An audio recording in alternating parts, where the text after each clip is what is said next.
सपना के ससुराल में रिवाज था कि शादी के बाद बहू 1.25 महीने तक घूंघट में रहती है, इसलिए सपना को अगले 1.25 महीने तक घूंघट में रहना था। सपना बड़ों का बहुत सम्मान करती थी, इसलिए उसने अगले कुछ दिनों के लिए घूंघट कर लिया। सपना बहू, मुझे ये जानकर बड़ी खुशी हुई कि तुम आजकल की बहू होने के बाद भी हमारे रीति रिवाज को सम्मान दे रही हो। तुमने मेरे कहने पर कुछ दिनों के लिए घूंघट कर ही लिया। जीती रहो बहू, सदा खुश रहो। बस कुछ दिनों की बात है, उसके बाद तुम भी मंजू की तरह बिना घूंघट के रह सकती हो। कोई बात नहीं माँ जी, मुझे तो रीति रिवाज मानना अच्छा लगता है और घूंघट में मुझे कोई परेशानी नहीं हो रही है। चलो, फिर मुझे तसल्ली हो गई, नहीं तो मुझे लगा था तुम ना जाने क्या सोचोगी। अच्छा, आज तुम्हारी पहली रसोई है, सबके लिए कुछ मीठा बना लो। चलो, मैं तुम्हें रसोई दिखा देती हूँ। मंजू बहू, सपना के साथ रसोई में खड़ी हो जाना। उसे किसी भी चीज की जरूरत होगी तो तुम दे देना। अब तुम बड़ी बहू हो और साथ में जेठानी के फर्ज भी निभाओ। सपना तुम्हारी देवरानी है, तुम्हें उसका पूरा ख्याल रखना है। माँ जी, आप चिंता मत करो, मेरे होते हुए सपना को कोई परेशानी नहीं होगी। सपना मेरी छोटी बहन की तरह है, मैं इसका पूरा ख्याल रखूंगी। चलो, रसोई में चलते हैं। तुम खीर हलवा जो भी बनाना है बना लेना, मैं तुम्हें सामान दे देती हूँ। सपना मंजू को रसोई में ले जाती है। मंजू भाभी, मैं खीर बना लेती हूँ, आप मुझे खीर का सामान बता दीजिए कहाँ रखा है। अच्छा, तो तुम खीर बनाने वाली हो, ठीक है, मैं तुम्हें खीर का सामान दे देती हूँ।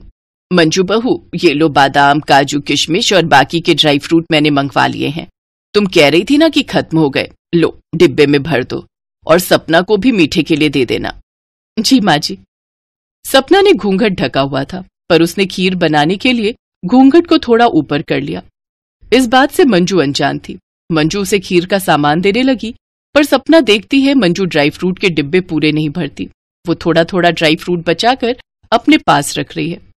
सपना को ये सब अटपटा लगा, पर उसने सोचा हो सकता है मंजू ने वैसे ही खाने के लिए ड्राई फ्रूट रखे होंगे। वो उस बात को अनदेखा कर देती है और सबके लिए खीर बनाती है। अब कुछ दिनों बाद सपना भी मंजू के साथ रसोई और घर के काम देखने लगी, पर सपना को मंजू की हरकतें कुछ ठीक नहीं लगी। उसे शक था कि मंजू को चोरी करने की आदत है। जानकी, अभी पिछले हफ्ते ही तो चीनी के 5 पैकेट आए थे, आज चीनी खत्म भी हो गई। 5 किलो चीनी एक हफ्ते में खत्म। हो सकता है शादी के बाद पिछले 2 महीने से आया गया लगा हुआ था, तो लगी जाती है चीनी तो। सपना सारी बातें सुन रही थी। उसे याद आता है कि जब चीनी के पैकेट आए थे तो मंजू ने 3 पैकेट चीनी ही रसोई में रखी थी, 2 पैकेट अपने पास रखे थे। पर मंजू ने सोचा कि सपना ने उसे घूंघट से देखा नहीं होगा, इसलिए वो नजर बचाकर चोरी कर रही थी। जब से सपना आई थी वो अक्सर ही मंजू को चोरी करते हुए देख रही थी। सपना ने सोच लिया था कि वो सच्चाई का पता लगाकर रहेगी, इसलिए उसने एक दिन मंजू का पीछा किया। कि मंजू भाभी इतना बड़ा थैला लेकर कहाँ जा रही हैं? मुझे उनका पीछा करना चाहिए। अक्सर ये ऐसा थैला लेकर बाजार जाती रहती हैं। मंजू एक पंसारी की दुकान पर थैले में से कुछ सामान निकाल रही थी। भैया जी, इस सामान के बताओ कितने पैसे हुए, तौल कर बताओ। ये सारा सामान आपका पूरे 12,000 का है। ठीक है, लाओ, आप मुझे 12,000 रुपए दे दो। मंजू ने 12,000 रुपए लिए और चुपचाप घर आ गई।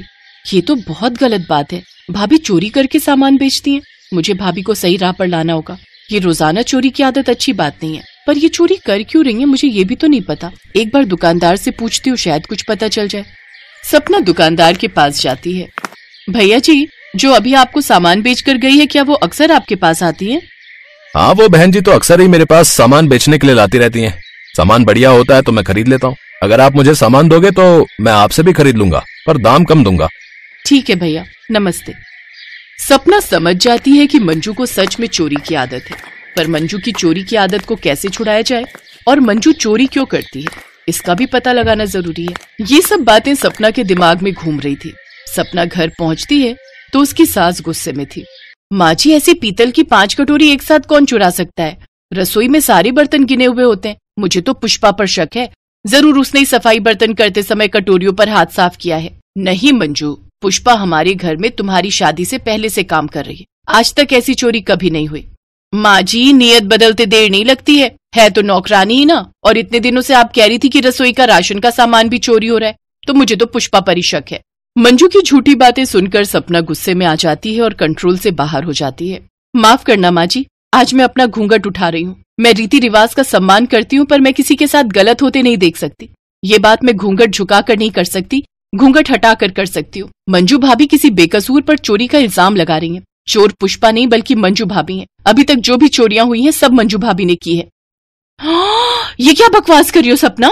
कल तुम शादी होकर आई हो और आज मुझ पर चोरी का इल्जाम लगा रही हो? पहली बात तो ये कि तुम तो घूंघट में रहती हो, तो तुम्हें कैसे पता कि किसने चोरी की है? और तुम ये दावे से कैसे कह सकती हो कि मैं चोर हूँ? सपना बहू, तुम ये क्या कह रही हो? मंजू चोर है? ऐसा नहीं हो सकता। मुझे नहीं पता भाभी ये चोरी क्यों करती है, पर मेरे पास सबूत है। इन्होंने बाजार में घर के सारे सामान बेचे हैं और मुझे यकीन है कि पीतल की कटोरियां भी इन्होंने बेची हैं। सबके सामने सारी सच्चाई आ जाती है। मंजू बहुत शर्मिंदा होती है। बहू, तुमने चोरी क्यों की? तुम्हें आखिर चोरी करने की क्या जरूरत थी?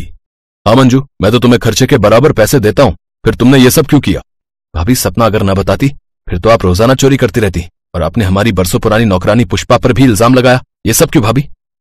मंजू की आंखों में आंसू आ जाते हैं और वो सच बता देती है।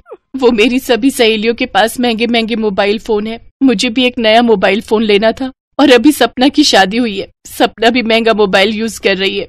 देवर जी ने सपना को शादी में महंगा मोबाइल फोन गिफ्ट किया और मुझे देखो कितना पुराना सस्ता सा मोबाइल फोन कब से इस्तेमाल कर रही हूँ।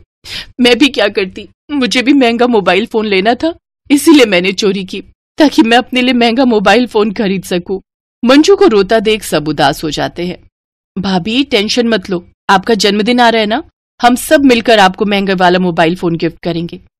पर एक शर्त पर। तुम्हारी जो भी चीज खरीदने की इच्छा है हमसे कहो, पर चोरी नहीं करोगी, ये वादा करो। हाँ, मैं वादा करती हूँ माँ जी। मंजू अपनी सास और देवरानी के गले लग जाती है।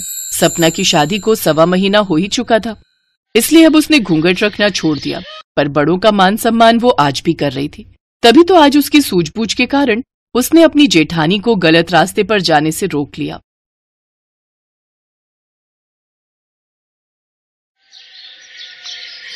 रोहित और कंचन एक दूसरे से बहुत प्यार करते थे। रोहित अमीर था जबकि कंचन गरीब घर की थी। उनकी शादी में इसी बात को लेकर बहुत अड़चनें आ रही थी। रोहित की मां सुलोचना स्वभाव की बहुत चालाक थी। वो अपने बेटे रोहित की शादी किसी अमीर लड़की से करना चाहती थी, इसलिए रोहित ने अपने पापा की मदद से कंचन के परिवार वालों के सामने एक मंदिर में शादी कर दी। जीती रहो बहू। पापा, आपको लगता है मम्मी इस शादी को मंजूरी देंगी?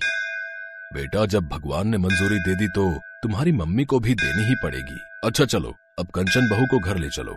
माँ, मुझे आशीर्वाद दो कि मैं सासू माँ का दिल जीत सकूं। बेटी, मुझे पता है तू एक न एक दिन अपनी सासू माँ का दिल जरूर जीत लेगी, और मेरा आशीर्वाद हमेशा तेरे साथ है। कंचन रोहित और अपने ससुर के साथ घर पहुँचती है, पर ये क्या, जैसा सोचा था उसका बिल्कुल उल्टा हुआ। उसकी सासू माँ ने कंचन को देखकर बिल्कुल भी गुस्सा नहीं किया। वो तो खुशी से थाली सजाकर उन दोनों की आरती करने लगी। ये देखकर रोहित और उसके पापा हैरान रह गए। उन्हें तो लगा कि सुलोचना पूरे घर को सिर पर उठा लेगी, पर ऐसा कुछ भी नहीं हुआ। सुलोचना ने कंचन का बहुत प्यार से स्वागत किया। आओ बहू, अंदर आओ, नए घर में तुम्हारा स्वागत है। देखो जी, शादी तो तुम चुपचाप कराए, पर रिसेप्शन में बहुत बड़ा करना चाहती हूँ। मेरे भी तो अरमान है कि आस पड़ोस और रिश्तेदार सब मेरी बहू को देखे। हाँ हाँ सुलोचना, बिल्कुल, मैं आज ही रिसेप्शन के सारे इंतजाम करता हूँ। कंचन खुश थी कि उसकी सास ने उसे अपना लिया था, पर ऐसा कुछ भी नहीं था। सुलोचना बहुत चालाक थी। वो अपने मन में कोई और ही खिचड़ी पका रही थी। मैं ये झूठे प्यार का नाटक ज्यादा दिन नहीं कर सकती, मुझे कुछ और ही सोचना होगा, हाँ, ताकि मैं इस लड़की को अपने घर से निकाल सकूं।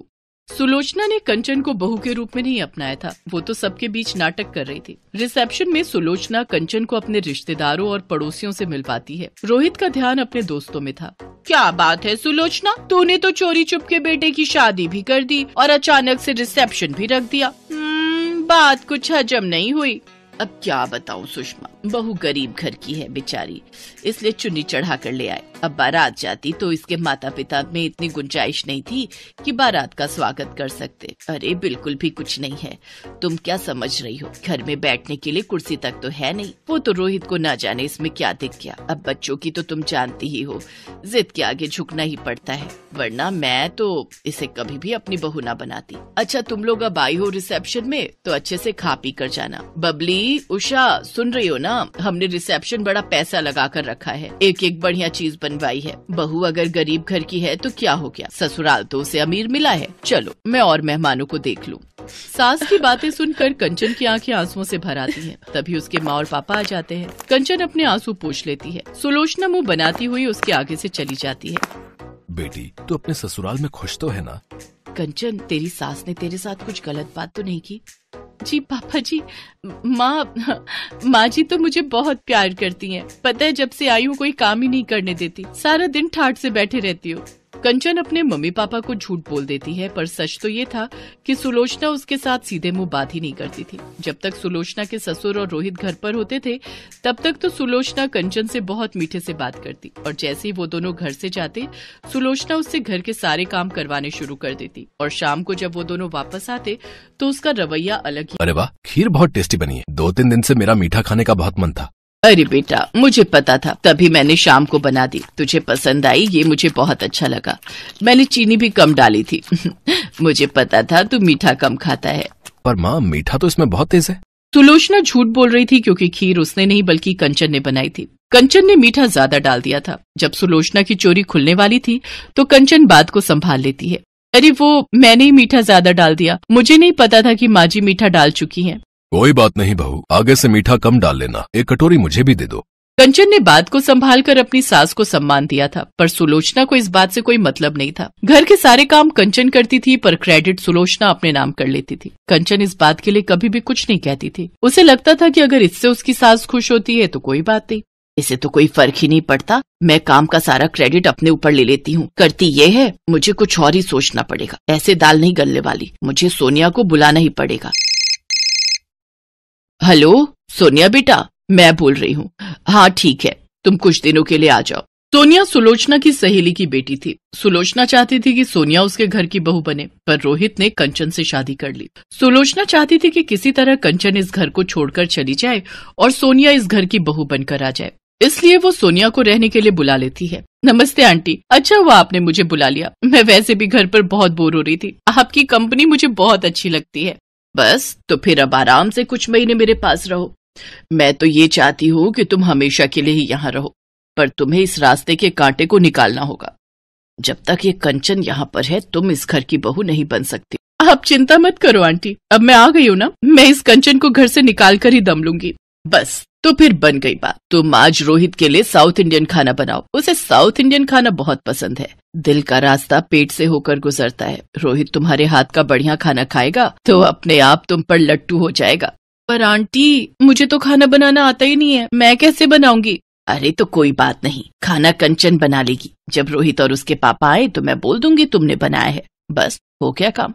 सोनिया रसोई में जाती है और कंचन को मीठी मीठी बातों में फंसाकर साउथ इंडियन खाना बनाने के लिए कहती है। कंचन, आज मेरा साउथ इंडियन खाने का बहुत मन है, प्लीज तुम डोसा सांभर और इडली वगैरह बना दोगी, बहुत मन कर रहा है। ठीक है, तुम बैठो, मैं तैयार कर देती हूँ। कंचन बहुत ही स्वादिष्ट साउथ इंडियन खाना तैयार करती है। रोहित और उसके पापा के आने का समय हो रहा था। तभी कमरे में से सुलोचना की चीखने की आवाज आती है। कंचन दौड़ती हुई कमरे में जाती है। बाथरूम में फर्श पर साबुन गिरा हुआ था, उस पर पैर फिसल गया। मेरी कमर। माँ जी, मैं डॉक्टर को फोन करके बुलाती हूँ, चलिए आप आराम से बिस्तर पर लेट जाइए। कुछ देर बाद डॉक्टर के आने पर पता चलता है कि सुलोचना की कमर का मांस फट गया है, जिस कारण उसे कुछ दिन बेड रेस्ट करना होगा। कंचन रसोई में सुलोचना के लिए कुछ हल्का बनाने चली जाती है। सब लोग कमरे से बाहर आ जाते हैं। सोनिया, यही मौका है, तुम मेरी सेवा करके सबका दिल जीत सकती हो, फिर आराम से तुम इस घर की बहू बन जाओगी।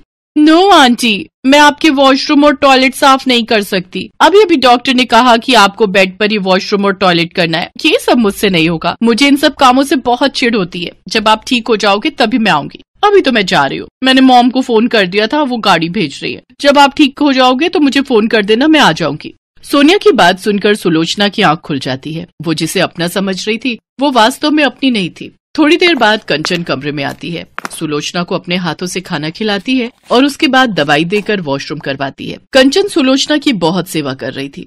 अपनी बहू के इतने अच्छे व्यवहार को देखकर सुलोचना की आंखों में आंसू आ जाते हैं। उसने कंचन के साथ कितना बुरा किया था। सोनिया जाने लगती है।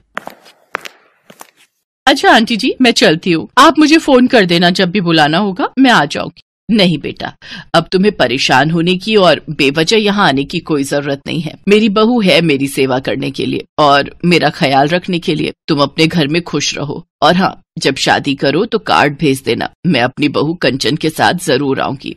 अपनी सास के मुंह से ऐसा सुनकर कंचन खुशी के आंसू रो पड़ती है और अपनी सास के गले लग जाती है। सोनिया मुंह बनाती हुई वहाँ से चली जाती है। कुछ दिनों बाद सुलोचना की तबीयत ठीक हो जाती है। अब उसका व्यवहार कंचन के साथ बहुत अच्छा हो गया था। ये देखकर रोहित और उसके पापा भी बहुत खुश थे।